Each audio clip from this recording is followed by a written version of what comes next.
and welcome to Trending, the show that keeps you in the know about the web and social media. Here are this week's trending headlines.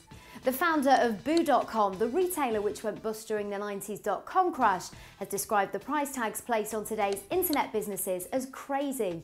Ernst Malmsten said that valuations such as the $50 billion asking price for Facebook were fueled by greed.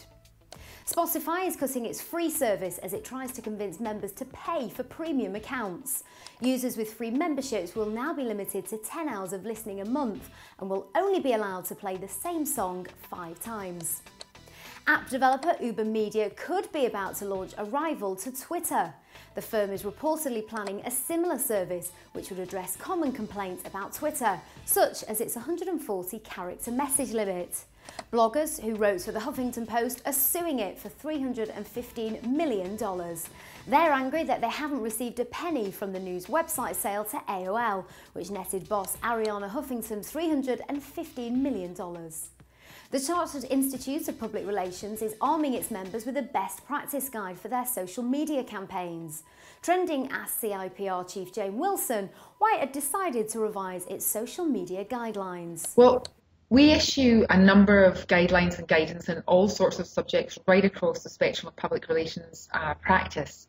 Social media guidance was pulled together by our social media panel, which is made up of industry experts, and they felt, and we felt, that this is such a fast-paced, fast-moving aspect of our practice and environment that we have to continually review and where we think updates have to be made to then reissue. So this is not the last time this guidance will be reissued. And it may look different next year or the year after, and it may be a more integrated approach. We also asked Jane whether she thought communications professionals are using social media effectively. On the whole, it's quite difficult. I think there are probably those who do and those who don't, and we continue to get quite high numbers coming to our introduction to social media workshops and training. So there are some people out there who see it as something they're not yet doing.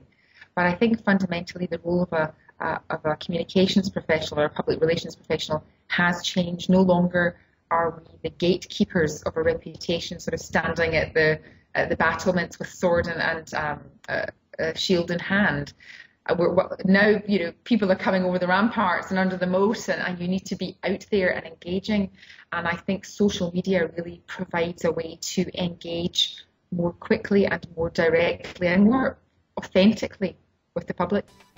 And finally, former cricketer Freddie Flintoff won't be welcome in Burnley anytime soon after he described its residents as dingles on Twitter. The Prestonian annoyed his Lancashire neighbours by saying they had 6 fingers. And on that note, it's time to say goodbye. See you next week.